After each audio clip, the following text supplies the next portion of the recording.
Ma nièce a fait un TikTok se moquant de mes vêtements Walmart et m'appelant la parente pauvre. Cela a obtenu 2 millions de vues. Elle ne savait pas que son fonds fiduciaire de $1.8M venait de moi, avec une clause de moralité. Son 21e anniversaire était dans 2 semaines. Le gestionnaire du fonds a vu la vidéo. Moi aussi. 2 millions de vues. C'est le nombre de personnes qui ont regardé ma nièce Brianna pointer sa caméra sur moi pendant le dîner de Thanksgiving et dire « Voici ma tante Vivien ».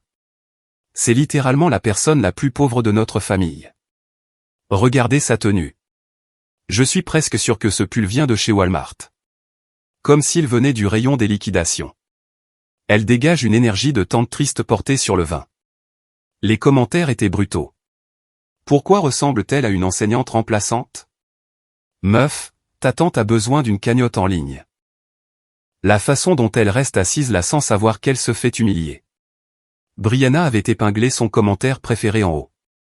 Point de vue, la déception de votre famille arrive au dîner en mode magasin d'usine. J'ai regardé la vidéo 3 fois, non pas parce que cela me blessait, mais parce que je calculais. Laissez un commentaire et dites-moi d'où vous écoutez et quelle heure il est pour vous en ce moment. J'aimerais savoir qui fait partie de notre communauté. Je suis Vivian Holloway. J'ai 52 ans.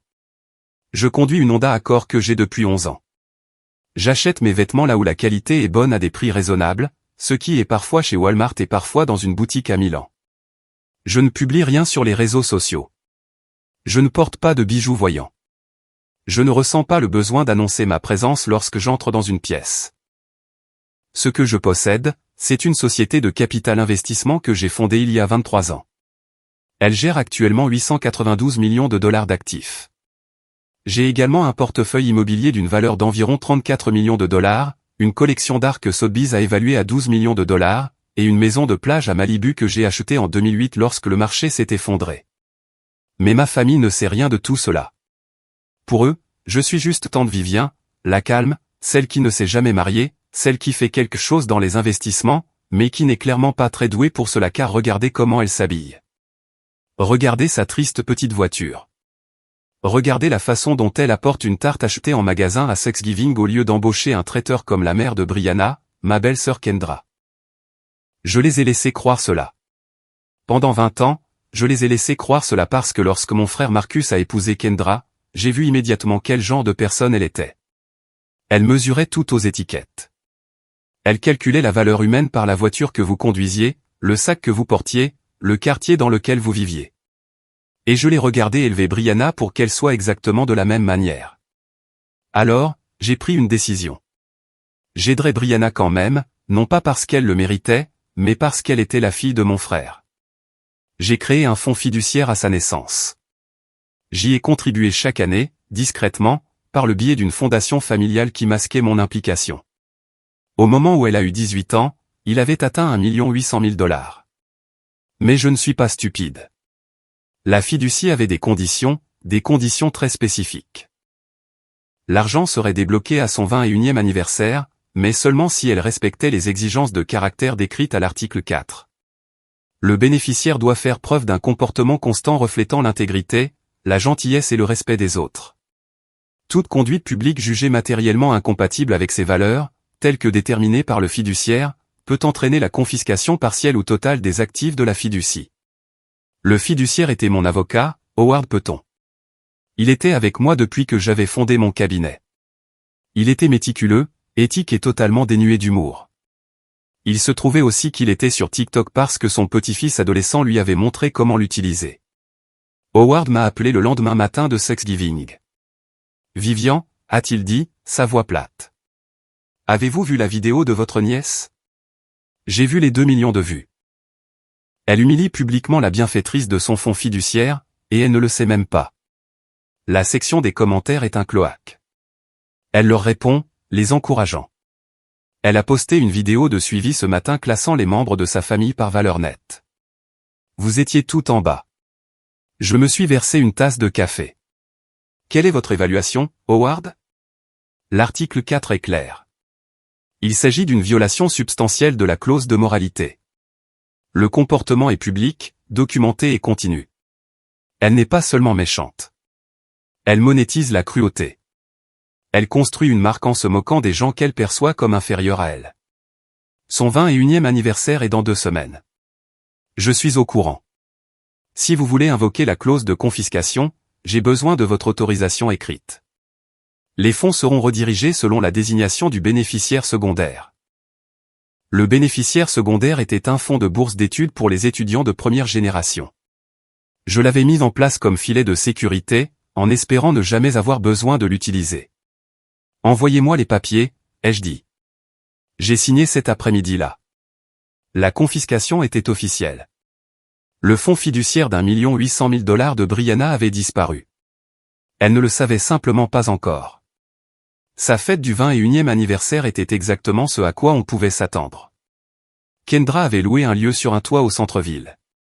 Il y avait des sculptures de glace, un disque jockey, une bannière de fond pour les photos avec le visage de Brianna dessus. Le thème était « Enfin légal pour être aussi fabuleuse ». La liste des invités comptait 200 personnes, dont la plupart que Brianna n'avait jamais rencontrées, mais qui avaient suffisamment d'abonnés pour augmenter son engagement. Je suis arrivé vêtu d'une simple robe noire, sans bijoux, avec des chaussures plates. Kendra m'a regardé comme si j'étais arrivé dans un sac poubelle. « Vivien », a-t-elle dit en m'embrassant en l'air près de la joue sans entrer en contact. « Si contente que tu aies pu venir. Je sais que ces événements ne sont pas vraiment ton truc. Je ne manquerais ça pour rien au monde, ai-je dit. » La fête battait son plein quand Brianna a pris le micro. Elle portait une robe de créateur sur mesure qui coûtait plus cher que le loyer mensuel de la plupart des gens. Sa coiffure et son maquillage avaient été faits par des professionnels. Elle ressemblait à une influenceuse lors d'un lancement de produit, ce qu'elle était d'une certaine manière. Le produit était elle-même. « Merci à tous d'être venus », a-t-elle dit, rayonnante devant la foule. C'est littéralement la meilleure soirée de ma vie. J'ai officiellement 21 ans, ce qui signifie que je peux enfin accéder à mon fonds fiduciaire. Dédicace à celui qui a mis ça en place. Je suis sur le point d'être tellement irresponsable avec cet argent. Elle a ri. La foule a ri avec elle. Je n'ai pas ri.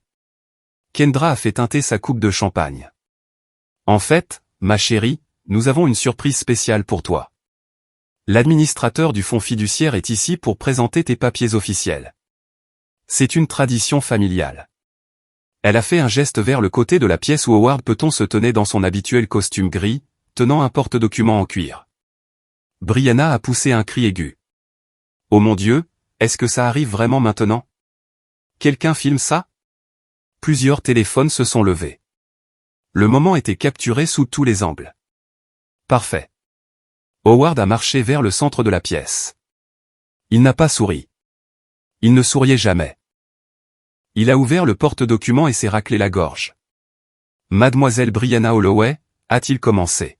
« Je suis Howard Peyton, fiduciaire du fonds éducatif de la famille Holloway, établi à la date de votre naissance dans le but de fournir des ressources financières lors de votre 21e anniversaire. » Brianna sautillait littéralement sur ses talons.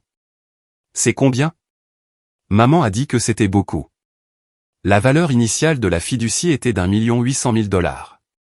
La foule a halté. Les yeux de Brianna se sont écarquillés. Kendra pleurait déjà des larmes de joie. Cependant, a continué Howard, et le mot a atterri comme un marteau. Conformément à l'article 4 de l'accord de fiducie, qui décrit les exigences de caractère pour le versement, la fiducie a fait l'objet d'un examen de confiscation. La salle est devenue silencieuse. Le sourire de Brianna a vacillé. Le 24 novembre de cette année, vous avez posté une vidéo sur la plateforme de médias sociaux TikTok, dans laquelle vous avez publiquement moqué et humilié un membre de la famille, spécifiquement l'individu qui a établi et financé cette fiducie. La vidéo a reçu plus de 2 millions de vues. Vous avez par la suite posté du contenu supplémentaire poursuivant ce comportement et vous vous êtes engagé avec des commentateurs qui ont amplifié la cruauté. Le visage de Brianna est devenu pâle. Attendez, quoi? Qui a financé la fiducie? Howard m'a regardé. Toutes les têtes dans la salle se sont tournées. Votre tante Vivien, a-t-il dit. Elle a été la seule contributrice à votre fonds fiduciaire depuis votre naissance. Chaque dollar de ce compte venait d'elle. Le silence était absolu. Je pouvais entendre la glace fondre dans le verre de quelqu'un. Kendra s'est avancée, le visage tordu par la confusion. C'est impossible. Vivien n'a pas ce genre d'argent. Elle conduit une Honda. Elle porte des vêtements Walmart. Je le crains. Howard a continué, insensible au drame. En tant que fiduciaire, j'ai déterminé que la conduite de mademoiselle Holloway constitue une violation substantielle de la clause de moralité. En conséquence, la fiducie a été dissoute. Les fonds ont été redirigés vers le bénéficiaire secondaire, un fonds de bourse d'études pour les étudiants de première génération. Le téléphone de Brianna a glissé de sa main et a claqué sur le sol. Non, non, non, non. Ce n'est pas possible. Tante Vivien, s'il te plaît. Je ne savais pas. Je faisais juste du contenu. C'était une blague. Tout le monde le fait. S'il te plaît, tu ne peux pas faire ça. J'ai marché vers elle lentement. La foule s'est écartée comme si j'étais Moïse devant la mer Rouge. Je me suis arrêté à quelques mètres, assez près pour que seule elle puisse m'entendre clairement. Tu m'as appelé la parente pauvre, Brianna. Tu as fait une vidéo te moquant de mes vêtements, de ma voiture, de ma vie. Tu m'as classé au bas de la famille. 2 millions de personnes t'ont regardé m'humilier pour le divertissement, et tu as épinglé le commentaire le plus cruel en haut de ta page. Des larmes coulaient sur son visage maintenant, ruinant son maquillage professionnellement appliqué. Je suis désolé. Je suis tellement désolé. S'il te plaît, tante Vivien. J'effacerai tout. Je m'excuserai publiquement. Je ferai n'importe quoi. La fiducie a été conçue pour t'aider à construire un avenir, ai-je dit doucement. Mais tu ne peux rien construire sur une fondation de cruauté. Tu ne peux pas traiter les gens comme du contenu et t'attendre à ce qu'on te confie des ressources. L'argent est parti, Brianna. Non pas parce que je te punis, mais parce que tu m'as montré exactement qui tu es, et je te crois. Kendra m'a attrapé le bras. Ses ongles s'enfonçaient dans ma peau. Tu ne peux pas faire ça. Cet argent était pour son avenir. Tu ruines sa vie pour une vidéo stupide. J'ai retiré sa main doucement mais fermement. Je n'ai rien ruiné, Kendra. J'ai financé sa vie entière. L'école préparatoire, les tuteurs, la voiture que tu lui as donnée pour son 16e anniversaire, l'appartement que tu as co-signé. Tout cela venait de subventions et de bourses que j'ai fournies anonymement. Je l'ai fait parce qu'elle était ma nièce, et j'espérais qu'elle deviendrait quelqu'un valant la peine d'investir. J'ai regardé autour de la salle les 200 invités, dont la plupart filmaient encore. Elle a fait une vidéo m'appelant pauvre devant 2 millions d'étrangers. Ce soir, 2 millions de plus apprendront que la tante pauvre valait plus que tout le monde dans cette pièce combinée. Ce n'est pas une vengeance. C'est juste la vérité qui est enfin dite. Je me suis tourné pour partir. Mon frère Marcus, qui était resté figé près du bar, a enfin parlé. Vivien, attends. Je ne savais pas. Je jure que je ne savais rien de tout ça. Je me suis arrêté mais je ne me suis pas retourné. Tu savais comment elle me traitait, Marcus. Chaque fête, chaque dîner de famille. Tu as regardé ta femme et ta fille se moquer de moi pendant 20 ans, et tu n'as jamais dit un mot. Tu n'avais pas besoin de savoir pour l'argent pour savoir que c'était mal. Je suis sorti du lieu sur le toit dans l'air froid de décembre.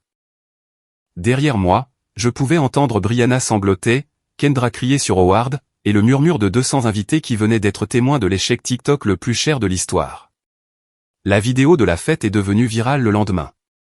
Pas la vidéo de Brianna, les vidéos que ses invités ont postées, celle montrant son visage quand elle a appris la vérité, celle capturant le moment exact où elle a réalisé que la femme qu'elle avait appelée une tante triste portée sur le vin avait été sa bienfaitrice secrète depuis le début. Internet, qui avait ri de moi une semaine auparavant, s'est retourné contre elle instantanément. Imaginez perdre 1 800 000 $ pour de la notoriété. La tante pauvre était la tante riche tout ce temps. Elle a vraiment dit vêtements Walmart à une multimillionnaire. Je ne peux pas respirer. Brianna a supprimé tous ses comptes de réseaux sociaux dans les 48 heures. Kendra a complètement arrêté de publier. Marcus m'a envoyé une lettre s'excusant pour tout, mais je n'ai pas encore répondu. Certaines blessures ont besoin de temps avant que l'on sache si elles peuvent guérir. Le fonds de bourse d'études a reçu le 1 800 000 $ le 15 décembre. Il paiera pour que 14 étudiants aillent à l'université l'année prochaine. Des étudiants qui ont travaillé dur, qui ont fait preuve de caractère, qui comprennent que la façon dont on traite les gens compte plus que l'apparence que l'on a en le faisant. Je suis assise dans mon salon maintenant, portant un pull qui a coûté 47 $ provenant d'un magasin où Brianna ne mettrait jamais les pieds. Il est confortable. Il est chaud. C'est exactement ce dont j'ai besoin. Je ne m'habille pas pour impressionner les gens qui mesurent la valeur aux étiquettes. Je m'habille pour moi-même. Je vis pour moi-même. Et je donne aux gens qui comprennent que la gentillesse n'est pas une faiblesse et que l'humilité n'est pas la pauvreté. Brianna pensait qu'elle m'exposait. Elle pensait qu'elle montrait au monde qui j'étais vraiment. Elle avait raison, juste pas de la manière qu'elle attendait. Si vous avez déjà été sous-estimé par des gens qui confondent le silence avec la faiblesse, appuyez sur ce bouton « J'aime » et partagez cette histoire. Et souvenez-vous, les gens qui se moquent de vous parce que vous êtes silencieux pourraient être debout sur un sol que vous avez construit.